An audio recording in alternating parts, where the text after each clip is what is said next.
am Bill, one of your co-hosts, along with my brothers and co-hosts, the D and E of the BDE, dashing Dean and extra handsome Eddie. Eddie, I couldn't figure anything out for E. Hey. And, hey, you know what? And we welcome you to the 40th edition of the BDE Sports Talk podcast. Wow. Dean, if you're wondering how I figured that out, I number them every week. So how long have we been? I never know. Tonight, we're going to get into the Lions re-signing Jalen Reeves-Maybin. Are the Pistons getting screwed over by the Zebras? Also, what is the outlook of Sparty basketball at this moment? We also give our thoughts on the whole court storming issue being talked about in college basketball. And, of course, we have that weekly Red Wings update. Fellas, you're looking great. Dean, you got a fresh cut. Eddie, you got a sweet shirt on. How you feeling? Feeling good, especially after that intro. That was nice. Never been called dashing before. Well, that's for a reason there, Dean. I think that's fair. What would be for Bill? Bashful. Oh, beautiful, Bill. Beautiful Bill. Look at him go. Hey, Bashful. look at you go. Thanks for the intro. Buffalo. You're looking like you're here again, as always. Yeah, I'm feeling pretty good. I think I'm now back to 100%. So, Gamer. another Haven't been reason, 100 in years. no, reason why I'm feeling pretty good is because I stopped by Adobo Boy today. Mm. I talked to Ace, and not only did I get an answer on the Reds Adobo Bowl situation, but I also got this. Uh-oh. He just whips out something. Oh! Fresh merch. Nice. Fresh Got the merch going. merch. Adobo Boy. Dude, that's Yeah. sick. Oh, you like that, huh? That code we're giving him must be hitting big, I huh? don't know, but I said I wanted 5% off merch, or I said I wanted to, I said I wanted to have he came through, so we'll sponsor of the BD Sports Talk podcast. Now, whoever has watched or listened to the show knows we are Filipinos. Being Filipinos, we love that Filipino food. And Adobo Boy delivers amazing food with vibes that are unmatched in the food industry. Not only do they have delicious food, they go against the grain and tinker with their menu to bring you an amazing variety of Filipino cuisine. Their menu rotates weekly, so there's always a reason to come back to try more authentic Filipino dishes. But one dish you can always count on is Red's Pork Adobo Bowl. It is back, fellas. It is back. 1 week hiatus. Back on the menu. Iconic Filipino dish. Dean, tell us more about that chef's kiss. Oh man, I'm glad to hear it came back. It's got tender pork braised in soy sauce with Jackie's achaya or papaya salad with cucumber on a bed of rice. Fantastic. You can't go wrong. I like to eat it separately myself, but I know Eddie's a little bit of a mixer over there, right? You know. Oh, I mean, no doubt. I'm a big mixer, especially with everything that's going on in that adobo bowl. I mean, how could you not want some more of that and have it all together? But it seems like it'd be worth buying two, just to try one separate, to have one mixed up together. I mean, I can't wait. Fellas, I got the answer to your questions. Ooh. I have what you were looking for. Oh. I talked to Ace Uh-huh. about that, and he said that he eats it separate. Mm. But, and I brought it up that Eddie always brings up that, you know, he wants to get two to try them both. He goes, I'll give you guys two. Not a problem. He goes, you don't need to pay for it. I'm like, Wow, yeah. I gotta at least pay for one. I know, Yeah, exactly. you You get get 5% off, Yeah. right? Yeah. Yo, dude, you So- can't beat that. So if you're into trying new and different food or just like some amazing adobo and vibes, stop into Adobo Boy, where owners Ace, Jackie, and Red are amazing people who genuinely care about your experience there. Eddie, Tell the people what they win if they stop into Adobo Boy. They win it all, baby. They win. They win one. They win an amazing meal. And two, they get 5% off of that. So, I mean, you put those together, you ain't losing. That's a winner right there. What do they got to do for that 5% off, Ed? Just give them the old BD Sports Talk Podcast promo code, and they will hook you up. BD Sports Talk Podcast. Adobo Boy is open Tuesday to Friday, 11:30 a.m. to 2 p.m. for lunch, 5 to 7:30 for dinner, and on Saturday, same schedule except you get that delicious dinner an hour longer till 8:30 p.m. Adobo Boy is located at 3740 28th Street Southeast, Kentwood, Michigan, inside the amazing Myanmar restaurant. And if you want to check out their menu, go to adoboboygr.com. 5% off on your bill, BDE Sports Talk Podcast. You can get yourself a sweet hat. Heck yeah. Get that boy right there. So after talking about awesome food, let's talk about awesome decisions. And that would be Brad Holmes and Lions re-signing Jalen Reeves-Maybin to a 2-year, $7.5 million deal, which makes him the highest paid core special teamer in league history. We'll start with Dean. Thoughts on the re-signing? I think it's pretty good. I know you said he's the highest paid special teamer or whatever, but I mean, obviously we watched every game. I think he means a lot more to them than just being a special teamer. He's the main depth guy when it comes to being the linebackers when people are out. I mean, he's good at coverage. I mean, I think that's more his thing than anything else. But I mean, overall, I thought he played well enough, and he deserved a new contract. I think. I mean, did 3.5, I guess, a season. I mean, roughly. I don't know if that's high for his value, but I like the signing. He's a good veteran for the team. So I thought it was good. Eddie? Yeah, like Bill said, I didn't know it was ever. I knew it was in the league. I had wondered if Devin Hester had gotten a contract larger than that, but I guess they could say he was a offensive threat, potentially kind of guy. He's a loser. But yeah, F the Bears, bro. I mean, you add in that he plays well coming as a backup linebacker, serviceably. You know, obviously you don't want him as the full-time starter linebacker, but he plays serviceably when he's got a commitment. He does a nice job. And he's a player that people look up to as a vet. As much as special teams gets overlooked, it's one of the only 3 phases of the game. And to re-sign a core player on that unit brings stability. And that just really, you know, what you want on any unit there. I mean, he brings us the stability, the veteran experience. He's a guy who on special teams, those guys will look up to. He could also talk to other special teams guys like, look, now he could be like, hey, you play your butt off here. Look, it can happen for you. Yeah. You know, like I'm making dang near $4 million this year. Yeah. To do what you're doing. Where it shows that Brad Holmes is willing, like if you perform, he'll give you the money. I mean, they did the same thing with Tracy Walker. What was it, 2 years ago? You know, even though they just let him go, but he performed that year and they paid him. You know, and it's the same for Maybin. You know, I mean, for a special teamer, I mean it's a good chunk of change for a guy that's on the special teams. That's not the kicker. You know, like a Justin Tucker type of kicker. So yeah, I mean, I think it's good for just overall like free agency too, for just young talented guys to just get a chance, you know. Yeah. Bill, I know you're gonna get on. I just had a quick thing on something I saw regarding the Lions with Packers GM Brian Gutekunst. You guys see that? Yeah. Yeah, I mean, he was asked how to keep pace with the Lions, and he responded that he never really thought of it like that. Winning the division is nice because you get a home playoff game, but for me, around here, we've never hung banners for division championships. Looking for bigger things. Was that a fair shot or a pot shot?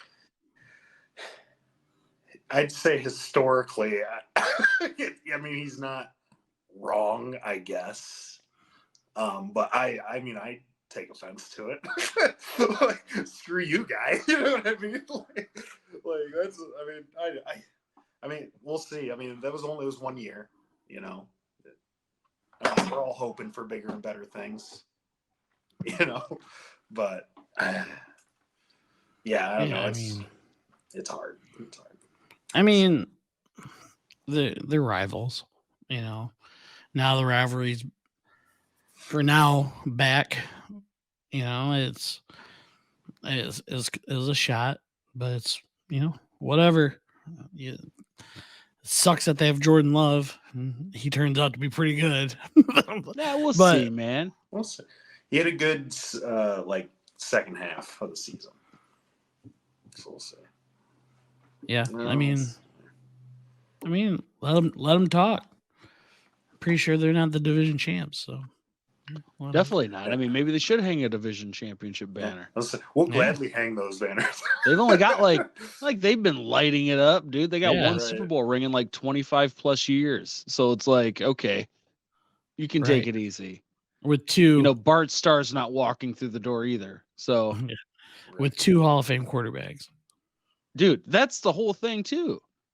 Right? Like Yeah. you've had two of the best QBs ever in the last 30 plus years.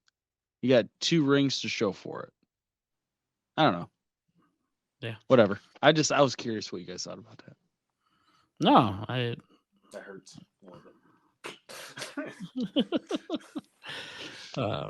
So, well, yeah, no, I'm happy for Jalen Reeves-Maben and deserved. You know, For sure. For everything you said, he's a good veteran presence. Great special teams guy on a unit that's very good as well.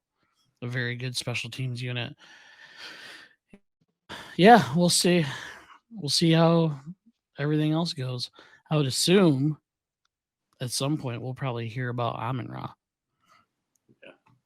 No, that's assuming. But, Coming at some point. So, all right. Well, not much on the Lions. So while the Lions didn't screw over Reeves-Maben, do the refs have it out for the Pistons?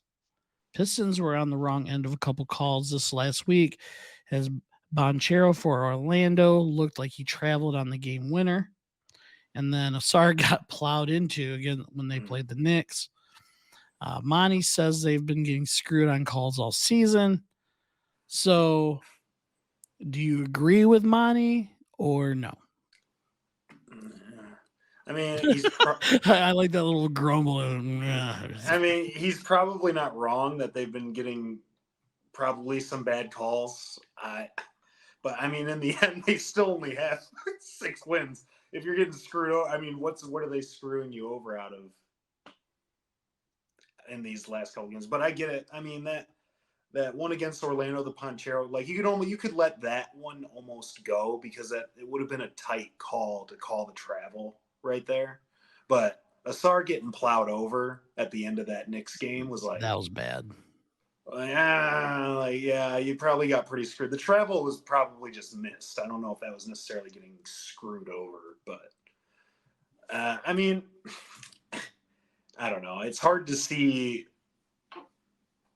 the justification of being like super upset about it.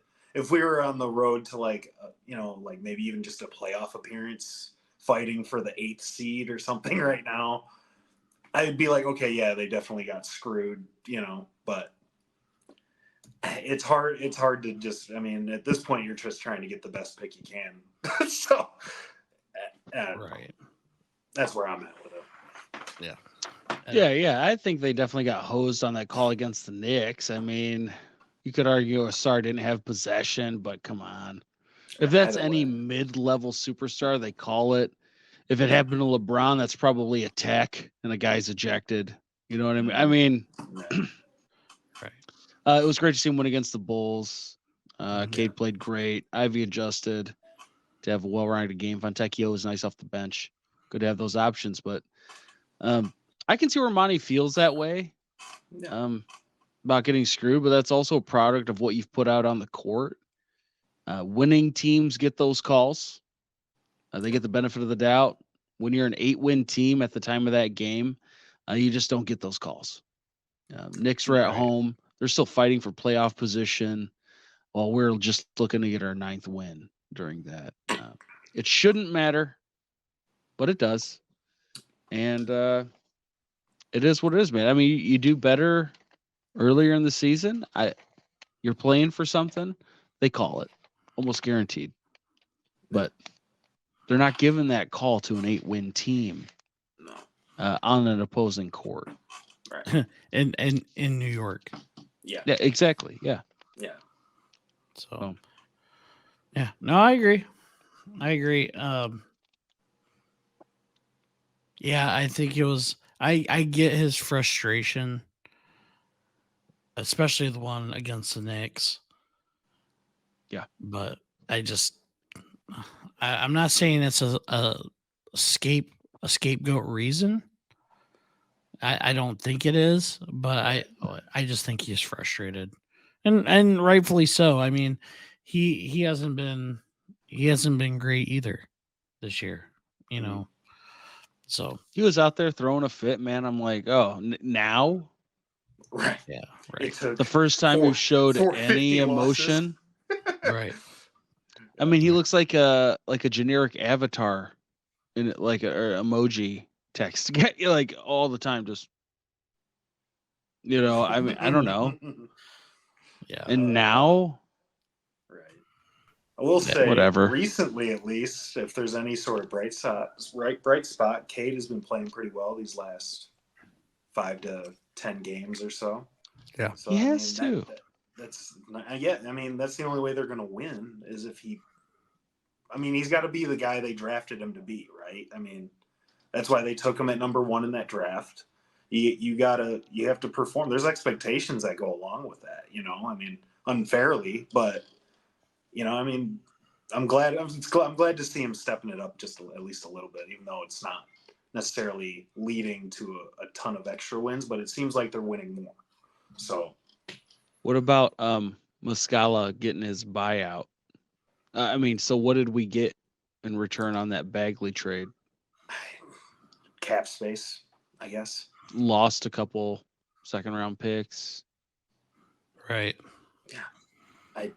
That just don't looks know. worse and worse. And I'm just like, yeah, no, I mean, I saw that today and was like, what was the point of even acquiring him then? Other than just to like I get said, it was- Bagley's contract off. I guess. So didn't he only have did he have 2 years left or something? He had at least thought he- one. He had at least had one more year. At least. He probably could have gotten something better in the off. If you were not planning on keeping Muscala, you definitely could have gotten something in the off season that you could have possibly turned into something. Even if it was like a 2nd-round pick in That's what you could have 2045. received a 2nd or 2 2nd-round picks. Yeah. Again, Yeah. like we talked about before, that's at least some kind of capital to use in trades. Yeah. Right. Whatever. Just a bad move. Whatever. Yeah. 2 weeks ahead. 2 weeks ahead. Always 2 weeks ahead. Well, even though they did win last night, those 2 losses were heartbreaking for them. And another team who experienced a heartbreaking loss was MSU, who lost to Ohio State, 60-57 at the Breslin Center. Guys, what is going on with MSU? And do these last 2 losses fall on Izzo? All right, Eddie. go ahead, Eddie. Yeah, dude, that was a terrible loss. Yeah. I mean, really, it's a terrible loss to have, especially at home, right at the end of the game. Second half, OSU shot like 51% from the field, which obviously means the defense fell off. I mean, maybe OSU was shooting better, but the defense wasn't there. Right now, the bracketology people still have MSU as like a 9 seed in the tournament, but yeah, I mean, you're going to lose to Purdue, almost certainly. Mm-hmm.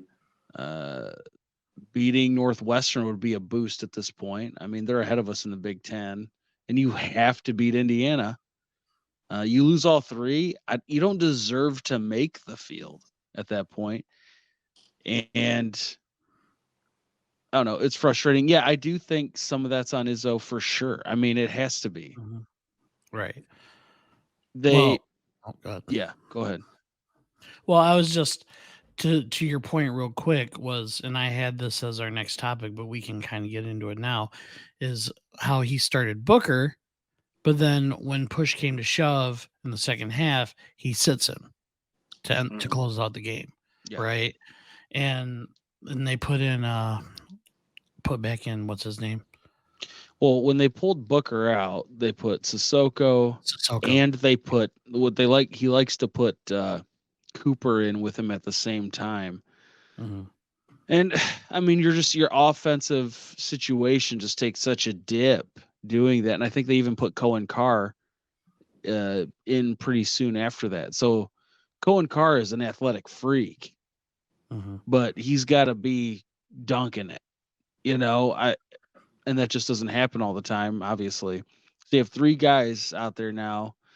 Akins, I think, went 1 for 9 in the second half. Hogard was practically invisible. So, I mean, you gotta.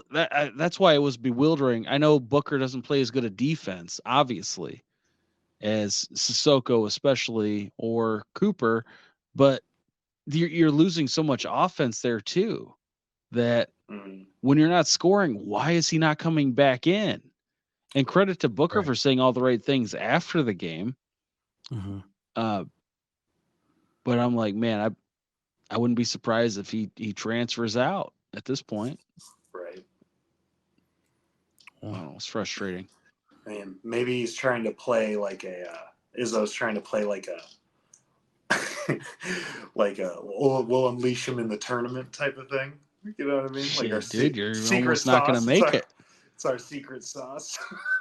But that's the thing. I'm not a huge Michigan State basketball person at all by any stretch of the imagination. But I know who Booker is.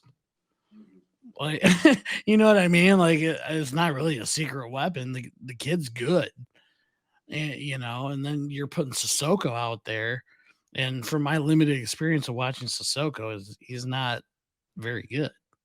But yeah, I feel like because he's a senior, he just keeps putting him out there. He does puts him out there. The seniors. I mean, Booker is he is a liability on defense, and when you're out of position, you miss a screen, you don't go through one on the defensive end, you don't box somebody out. Izzo's the kind of guy who's that he's just that old school type of way. You'd miss one of those, and he pulls you, and you're done for the next 15 minutes when you could be out there contributing a 3. Yeah, I'm talking about Booker. A jump shot from the elbow. Yeah, right. Could be out there contributing. That's always been a frustrating thing for me with Izzo. There's just always been other upperclassmen to kind of make up for those lack of situations, but he'll pull a guy for half of a half because he didn't fight through a screen or whatever. And it just like I understand. It's just we're at the time now where you got to kind of give a little, right? Or you're not going to make the turn. Maybe he doesn't care that much about it, and whatever. But yeah. Dean, did you have any thoughts on that, or? No, I mean, I pretty much agree with what he said.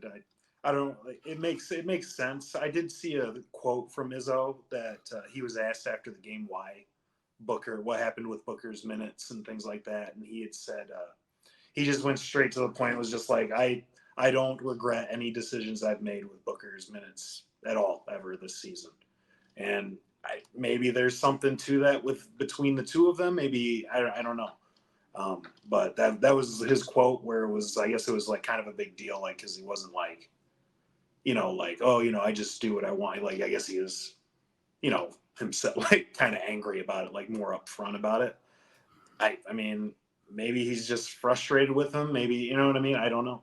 So But that was other than that. I mean, Eddie's right. I mean, he should have been out there. I mean, at least for another minute or two, somewhere in there, just to hit a shot, especially when they were as cold as they were getting. And you can't lose a game like that to Ohio State, who's at the bottom of the conference. You know, you have, like you said, you have Purdue, you have Indiana coming up. I mean, and you're probably not going to beat Purdue. I mean, unless something crazy happens, or I mean, they just find something. Yeah, they're definitely on the bubble if they weren't before, in my opinion. I mean, if you beat Purdue, I mean, do you storm it? I think they're rioting in East Lansing either way. That's win or lose, they riot in East Lansing. So, well, there hasn't really been any court storming going on in the state of Michigan at all. I don't know if I've ever seen anyone in East Lansing ever storm a court, but there was a storming of the court in Wake Forest that's grabbed media attention as Duke's Kyle Flopowski got hurt by someone who ran into him when they stormed the court after Wake's 83-79 win against Duke. Come to find out, he should be all right. He's not going to miss any time. But besides the point, so fellas, saying that hardly anybody touched him. Jermaine O'Neal was out there throwing punches. He's just a sliding punch, breaking jaws. So I love a good court storm, but I feel like the reason why I'd like to get rid of it is not because of what happened. I just think it's watered down. Like, it's not just special moments anymore. You know what I mean? Like, it used to mean something. Like when someone beat the number one team in the country, like someone like Central would beat, we'll say Michigan State. Michigan State was like top 10, or, Fair State or the New Jersey Institute of Technology beats Michigan, that sort of thing. But it's just, it seems like it's anytime a rival wins and the rival could be better than the team that they beat, or a team beats a top 5, any team that is unranked beats a top 5 team, they storm the court, so to me at this point, just get rid of it. It's whatever. I mean, especially basketball, because basketball is just so much smaller than storming the field in football, right? And in football, they got pads on, so you can just, what student's gonna knock one of those dudes over? The band is on the field. Yeah. Yeah, that trombone player gets rocked. Yeah, exactly. And he just ran right through him like he wasn't even there. We saw what happened with old Cam Newton. I didn't. I wanted to look that video up. I missed it. I heard that he had gotten in some sort of stuff. Dude, 3 guys were pretty much coming at him, and he was mostly just tossing them around. Yeah. It's like, just because he wears funny hats and has weird hair doesn't mean he isn't 6'4", 2 something, and was a legitimate beast. Yeah. You know what I'm saying? Watching, how many people from Auburn started in the NFL besides Cam? I think 1. And they won a national that dude's a legitimate monster. Mm-hmm. Just because he looks like an idiot now doesn't mean he's not gonna jack you up, dude. Yeah. I saw Ryan Clark, and he does a podcast with a couple other guys, and they're like, yeah, Cam's 6, every bit of that 6'6". He's just holding people off. Lord. It'd be like the 3 of us trying to fight Cam Newton. What happened? It was a flag football game, and Cam's team won. I don't know all the details. He was probably talking trash. Those guys were probably talking trash. They attacked him, and he basically I didn't see him throwing any punches, but he was guy was running at him. He kind of threw him, and another guy was running at him at the same time. He threw that guy, and it never looked like Cam was in any kind of trouble, and it was a 3-on-1. That's what was crazy. It's like he didn't do anything that like really hurt anybody, Right. but three guys were like trying to get at him, and Cam never looked in danger. I think that's the moral of the story. Yeah, Like- yeah, exactly. Like, just dude, he looks funny now, but that doesn't mean he's not a monster of a person. Yeah, he's still Right. super strong and Yeah. 6'6". Yeah. Like, he was just in the league like a year and a half ago too. It's not like Yeah. he's been out, not like he's like 60. Yeah, right. You know, and Even if he was 60, it probably. like he won a national championship in college like what 12 years ago or so. I don't know. It was something like that. Like, it wasn't Went that to a long Super ago. Bowl. Dude's Yeah. in his 30s. MVP because of his running. You know, Yeah, like Yeah. Yeah. Huh. So, what do you guys think? You think they should get rid of it? The court storming? Yeah. No, because whenever I go to a game, I storm the court no matter who wins. The only guy out there. I don't know, I don't man. know. I don't know either. It doesn't. I don't want it to be gone personally. I like it. I think Wake Forest was appropriate. I think they'd lost 15 years in a row or something. I don't know. Like Wake Forest wasn't dog crap this year, but that was a big win for them. You know, dude, Krzyzewski's just a baby, man. I mean, anytime anybody storms the court against Duke, he throws a fit. Every time. You don't hear it from a ton of other coaches, mostly just him. And that's when the conversation comes up. I thought he's He's not there. He's anymore. not there, but he was complaining about it. Of course he was. Hey, they shouldn't storm the court. Hey, Sneer. He just look. I obviously, like, being Michigan and Michigan State fans, I've never liked that guy whatsoever. Well, you know, Bill, you have a point though too. Like, okay, it should be more special. But if you're unranked, you beat a top 5 team, that's a big deal. Yeah, right. That's what I said. Yeah. You know, Like if it's Michigan State, and Michigan is 20th, and Michigan State is 17th, like, we shouldn't be storming the court for that. right. It's an awesome win in a competitive game, I'm sure, at that time. But yeah, like, nobody should be storming for that. I get that. But if Michigan's number 3 and Michigan State is unranked and they're at Chrysler,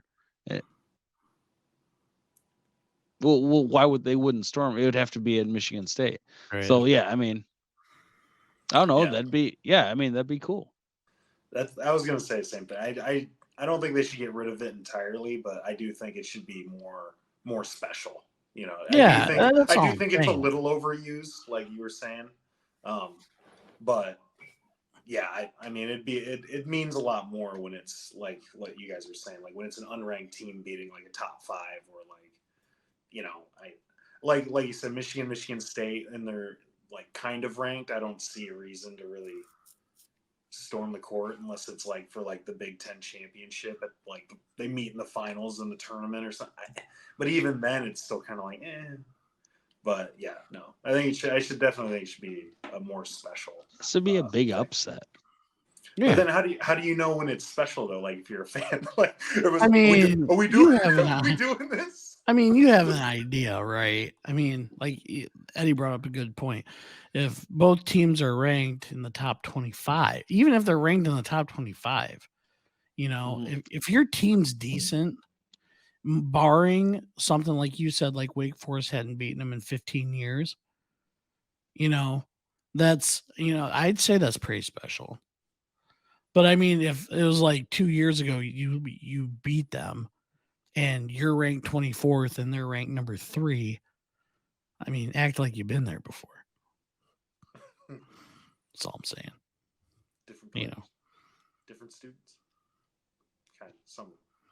could you imagine that? That's what I want to see. I want to see the evolution of Storm, just an unranked team and his fans, they're away. Like Central Michigan is at UConn, pulls off an upset, and you see all 10 people just storm the court.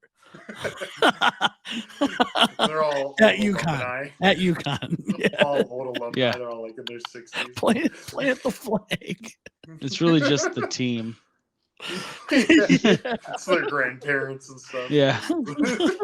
It's a very slow storming. It's just brewing, really. So, real quick, wanted to just, as for a note, Tigers open spring training 3-2-1. That includes a win today, 5-3 against Pittsburgh. Really not much to unpack there. I know, Eddie, you wanted to talk about something with Scott Harris. I don't know if you wanted to bring that up this week. Yeah. I mean, I got a little something on it, you know. I mean, Something. you know, like you said, I mean, spring training is fine so far. It's spring training, so it's whatever. Right. I guess in conjunction with what we were thinking, I mean, the Urshela signing was kind of nice. I guess especially if you think Jace Young is going to be the starter next year, but you know, if Urshela can stay out of being re-injured, it'd be a nice piece. I was just hoping for something more substantial to line up. I mean, dude, freaking JD Martinez is still sitting out there. You know, I mean, send 1 year and 15 mil to that guy. The Right. cash is there. We need a left-handed bat. I know he's up there in age, but the dude still hit 33 bombs last year, man. I mean, it's not like, you know, he's nothing. And that's all to say that we're still 50 million below the average payroll in baseball. And that's what bothers me. I mean, we're not even talking 50 mil below top 10. We're just talking about 50 mil below the middle of baseball. And you just don't make runs that way usually. You have to get real lucky to make that happen. And that's what's really bothered me. You know, we've been giving Scott Harris kind of the benefit of the doubt. It seems like he's making some smart moves here and there, but at the end of the day, what are we talking about? Is this like to me, it feels a little Troy Weaver-ish, maybe because that's on my mind recently. Like I thought Troy Weaver was making nice moves and they were saving money and all this to build up towards what? And now we're the worst team back-to-back years in basketball. And it just feels like, is that what's coming in baseball? You know, you're that far below the payroll, the average payroll, you know, and not make any kind of real substantial move. It just bothers me. And maybe we need to cut bait with Javi. I mean, the money's there to have dead money too. You know, I mean, you're that far below. I mean, Javi is, you know, I mean, it's still spring training, but with anybody that has had, I don't know what he hit today, that has had as many at bats as he has up until today, at least has a hit, and he's still at 0 in spring training. Right. So I'm like, Doesn't mean it. Yeah, I mean, it doesn't, but statistically, no. yeah, statistically, it means absolutely 0.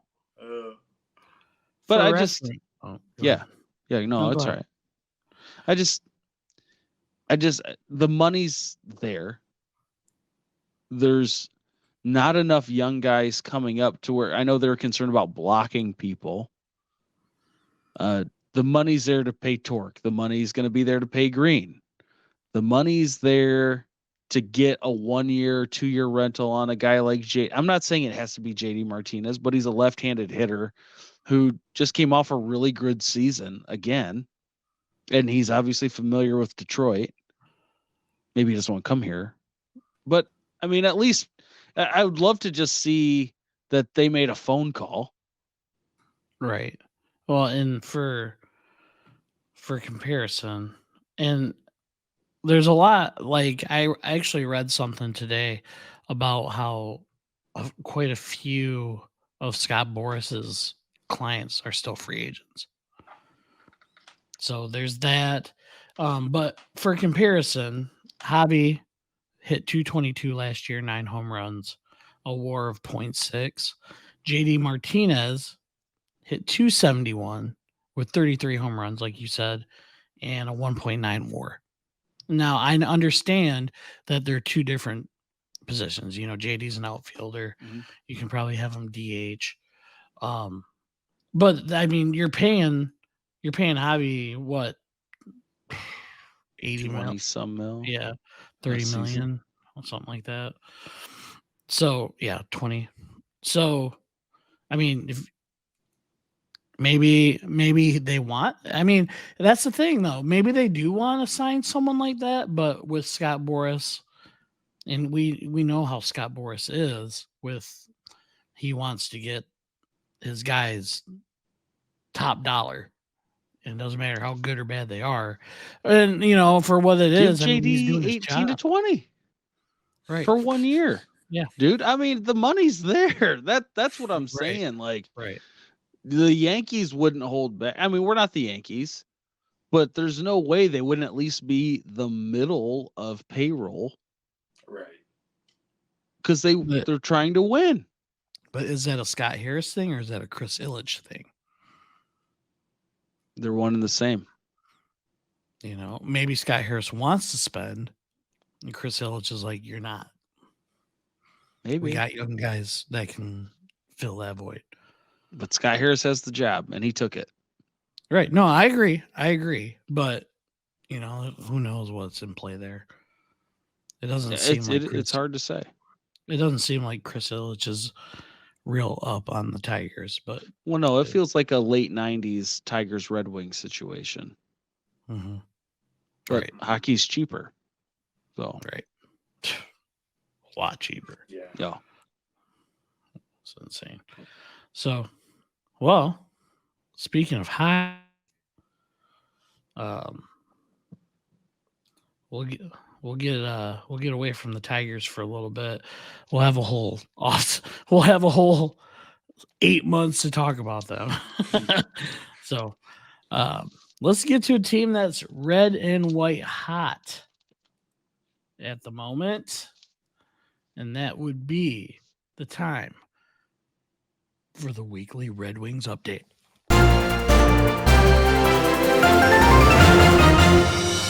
Fellas, the team has won 4 straight since recording last week.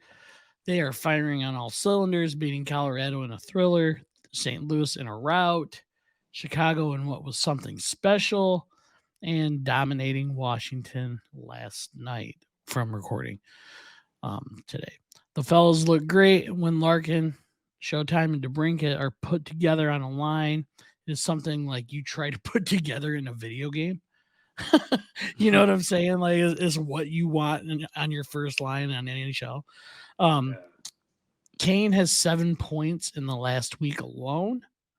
The dude is a straight machine. It's been so much fun to watch this team. It's going to be weird when they lose again. I was just thinking about that last night when they went up. I think it was 3-1 at one point, and I'm like, and Washington had scored. And I'm like, well, is this where this is where it happens and they get that loss, and then they just went on to completely dominate them. Which, I mean, and that's a team that's right in that playoff hunt, right? Yeah, they're fighting for a spot. Yeah. And just it made it look so easy last night. So, Dean, we'll start with you. I want to ask, how was your experience at the game and your thoughts on the week? I wanted to put this in there too. Ovechkin looks super old now. I didn't realize how old he looks now. I was like, who's that old man on the that's Ovechkin.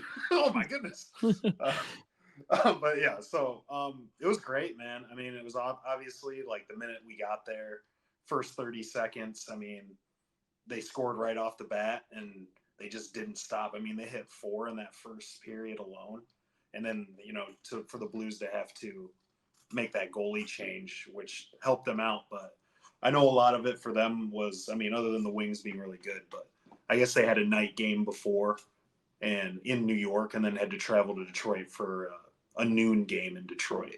So they did look sloppy in that first period. The Blues did, but I mean, I don't know if they would have done much. I mean, they only scored 1 goal against the Wings.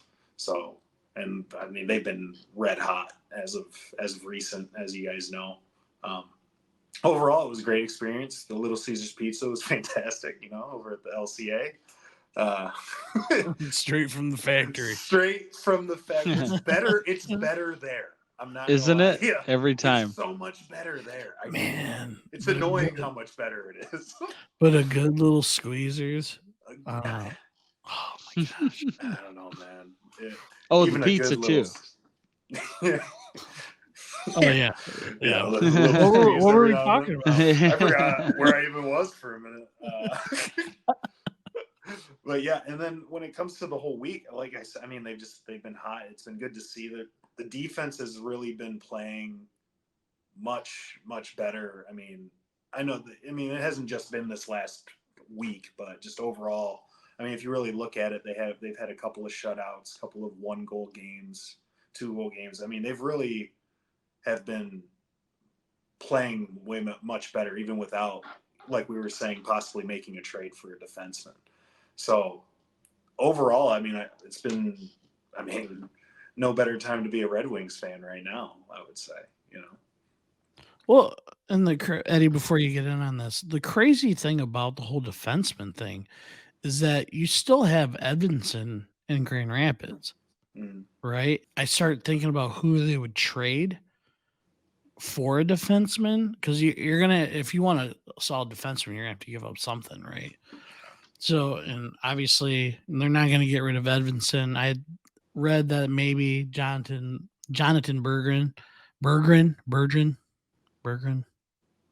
either or. Talked about maybe having him being a trade piece, but I mean, he's pretty good too. I mean, that's like, I guess that's the thing you run into when you have a good franchise at this point. You know, you have a ton of talent, and in order to win now, you're gonna have to give up something. But maybe they get rid of Petrie. And before Eddie hops in this too, I'd seen a meme of this is Steve Yzerman's face when they've won 8-1, and it was him just pissed off. Yeah. And it was like the NHL isn't Screwed. Is screwed. And I was like, nice. I was like, yeah, he does look pretty pissed off about this 8-1 win here, 8-3 win. Yeah, but Eddie, before you jump in here, so one more thing about that Little Caesars. It's all good. It's all good. Sherratt has looked good ever since I talked crap, but I mean, he hadn't been playing very well. I just, it's not a dig at the guy, but he just hasn't played well. But this if he's last not week, scoring, it's hard to support him. Right. So, anyways, before you get in on this, I just want to let's get one more shot on Sherratt. Oh shit! That scared me. Yeah, no, I mean, you guys saw it. They're cooking right now. The expectations are being raised for the team. I mean, for quite a while during the season, we we're just hoping that they could get into the playoffs. Now it feels like a team that could make a move in the playoffs. And, the way they're playing, it's hard not to see that. And they're creating some distance with some of the other teams. Still a lot of games to go, but we'll see. One thing I actually wanted to get to was somebody that I think, not among, like, I guess guys like us, or people who have been following the team, but somebody who's probably an unsung hero in general, amongst all the noise in this team. He's Yzerman's highest draft pick during his tenure, 22 years old, Lucas Raymond, who has really been a crucial piece to the team. I think he probably got Rasmussen that deal. They play on the same line together. He's a guy who's not playing alongside Kane or DeBrincat or Larkin. and he's still third on the team in points. Just feels like he gets it done every single game. And he had another nice game, obviously, yesterday against Washington. But he was somebody I wanted to bring up because he was a guy we talked about in the preseason, and he's really taken another step this year also.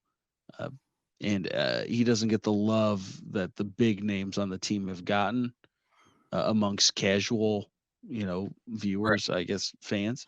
And so I just giving the love to Lucas Raymond, who's showing out, man, having a great year. He's already over 50 points, and just another stud and a great piece to the Eyes are playing, man. Yeah, I think he's third all time in the franchise, and I think it was goals, and it's like 57 before the age of 23 or something like that. Yeah. Before the age of 23. It's like not all time yet. No. But he has like 57 or 60. I can't remember, 57 or 60 goals. But Yzerman had like 157, 160. It's just insane. It just goes to show you how good Yzerman was, right? Yeah. But he was also, the captain at that point too. Dude, Wings win the cup. Maybe this year, next year, hopefully, right? When do you start? You got to start building that statue for Stevie Y, don't you? I think you do anyway. Well, yeah, but I'm just saying. You might as well start like getting bids out there at that point. They should be doing it now, really. But if they win, right. The double statue, the double statue, him as a player and as a GM. Yeah, just a suit. Yeah, no, I agree. He's already on Mount Rushmore of Red Wings. I feel like. Yeah. Oh, you can't be named the captain and not be. You gotta. He's got to be on there for sure. So. Yeah, man, they've been so much fun to watch. Even when they lose, they're fun to watch. But obviously, watching them win 6 straights, and then winning 8-3, man, they just kept scoring last night and scoring and scoring. I'm like, man, this is exciting. Like this is and that. And Dean, I talked to you a little bit after the Chicago game, but. Chills, like those are like sports moments, right? Where Kane goes back to Chicago and he gets the game winner. He's all by himself with him and Mrazek. Of course, it was Mrazek too. Of course, it was Mrazek, and he had played a good game too, though. Not good enough. Not good enough. Well, you knew once he got the puck, it was. I was like, oh, this is over. It was showtime. Yeah. Showtime. I don't know did you guys notice when he scored the goal and Wallman went over to him to celebrate and he kind of pushed him away. Yeah. He was like, that's something. And Ken Daniels with that call is really kind of what makes it, right? No, okay. I guess I thought it was more Patty Kane having to make the play that made it happen. Yeah. But right, it's good that Ken Daniels could say something while Pat Kane did all the work.